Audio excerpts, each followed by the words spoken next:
You ask Tiger to solve. This deals with linear equations with one unknown. The final result is h equals 1 over 5. Let's solve it step by step. Group all h terms on the left side of the equation. Add 5h to both sides. Group like terms. Simplify the arithmetic.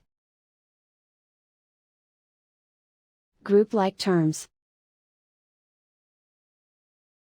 Simplify the arithmetic. Group all constants on the right side of the equation. Add 6 to both sides. Simplify the arithmetic.